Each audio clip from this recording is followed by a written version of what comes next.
Hello everyone, সকলকে welcome জনাইছো YouTube channel happy home আসামৰ এটা নতুন ভিডিও লৈ এই ভিডিওটিত আমি আলোচনা কৰিম আমাৰ টেট কাম ৰিক্ৰুটমেন্ট টেষ্টৰ লগত জড়িত এটা ইম্পৰ্টেন্ট টপিক আৰু ইতিমধ্যে আপোনালোকে জানে যে টেট কাম ৰিক্ৰুটমেন্ট টেষ্টৰ ৰিজাল্ট দিয়াৰ পিছত বহুতখিনি পোষ্ট ভেকেন্ট থাকি গৈছে আৰু সেইখিনি আপোনালোকে গম পাইছে ময়ো পাইছো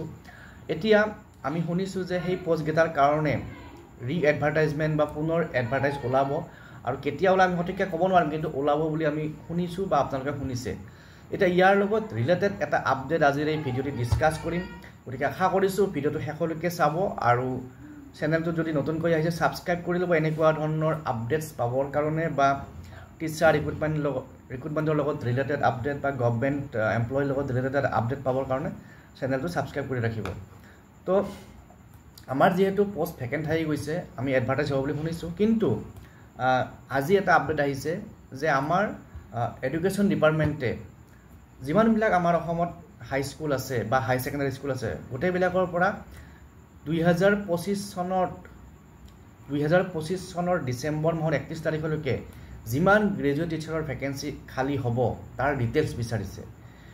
আৰু ইতিমধ্যে বাকি যেখিনি মই যিবিলাক ভেকেন্সি ডিটেইলছ দিছো আপোনালোকে জানে যে তাত 31 জুলাইলৈকে ডাটাবিলাক আছে গতিকে এতিয়া তাৰ পিছত যেখিনি ভেকেন্সি উলাল এতিয়া ধৰক 2024 লাষ্টৰ যেটো লাষ্টৰ 6 মাহত সেকেন্ড হাফত যেখিনি ভেকেন্সি উলাল বা 2025 চনত যিমান ভেকেন্সি খালি হ'ল এই গুটেই ভেকেন্সি ডিটেইলছখিনি এডুকেশ্যন ডিপাৰ্টমেন্টে বিচাৰিছে স্কুলবিলাকৰ পৰা আৰু কিহৰ কাৰণে বিচাৰিছে ফাইনেন্স ডিপাৰ্টমেন্টত পঠোৱাৰ কাৰণে কাৰণ আপোনালোকে জানে যে গভৰ্নমেন্টৰ যিমানবিলাক ভেকেন্সি উলাই সকলোবিলাক ফিল আপ কৰাৰ আগত ফাইনেন্সৰ পাৰমিশন দৰকাৰ হয় গতিকে ফাইনেন্সত পঠোৱাৰ কাৰণে এই পোষ্টবিলাকৰ ডিটেইলছ বিচাৰিছে গতিকে এইটোৱে আমাৰ যিবিলাক টেট কাম ৰিক্ৰুটমেন্ট টেষ্টৰ এবাৰ ক্যান্ডিডেট আছে তেওঁলোকৰ কাৰণে যথেষ্ট ভাল খবৰ কাৰণ কিয় এই ভেকেন্সিখিনি যেতিয়া এপ্ৰুভ হৈ আহিব বা এই ভেকেন্সিখিনি যেতিয়া পুনৰ এডভাৰটাইজমেন্ট হ'ব ভেকেন্সিৰ পৰিমাণটো বাঢ়ি যাব আৰু বাঢ়ি গলে আমাৰ বহুত ক্যান্ডিডেট চান্সেছ পাব আৰু আমাৰ সকলোৰে কাৰণে এটা নতুন অপৰচুনিটি আহিব কাৰণ আপোনালোকে জানে অলৰেডি 1300 ভেকেন্সি আছে তাৰ উপৰি আৰু যদি ভেকেন্সি 4-5 যদি ওলাই যায় তেতিয়া হলে এটো আমাৰ কাৰণে খুব ভাল কথা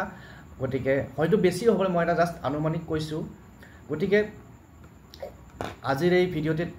এইখিনি কথা আলোচনা কৰিলো এতিয়া মই আপোনাক এটা ফৰমেট দেখাই আছো ফৰমেটটো দেখিলে আপোনালোকে গম পাব কথাটো সঁচা নে মিছা আৰু আশা কৰিছো ভিডিওটো শেষলৈকে চাব আৰু যি সকলে তো এই ফৰমেটটো দেখিছে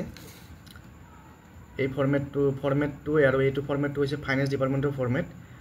ক্যাটেগৰি of post graduate teacher vacancy from 01/08/2024 to 31/12/2025 আৰু পাৰফৰ্মা ইয়াত লিখা আছে proforma of finance SIU department issued বাইট ইয়াত এটা নাম্বাৰ লিখা আছে তাৰ পিছত ইয়াতে ফৰমেটটো আছে ডিস্ট্ৰিক্টৰ নাম আছে তাৰ পিছত আপোনাৰ নেম অফ দা পোষ্ট তাৰ পিছত category of post graduate teacher arts science Hindi Sanskrit Assamese language teacher এইবিলাক আছে দিয়া তাৰ পিছত number of post lying vacant as on 31 March তাৰ পিছত এইবিলাক সেনশন পোষ্ট এইবিলাক ডিটেইলছ কিছুমান ইয়াত আছে আৰু এইবোৰ তাৰপিছত ক্ৰিয়েচন নাম্বাৰ আছে retention number name of school UDISE code medium extension এই ডাটাখিনি ফিল আপ কৰি পেলাই প্ৰত্যেক স্কুলে ডিপাৰ্টমেন্টত সাবমিট কৰিব লাগিব যাতে ডিপাৰ্টমেন্টে যাতে ফাইনেন্স ডিপাৰ্টমেন্টত পঠাব পাৰে ফাইনেন্স SI ডিপাৰ্টমেন্টলৈ গতিকে আজিৰ এই ভিডিওটিত এই তথ্যখিনি আপোনালোকৰ লগত শেয়াৰ কৰিলো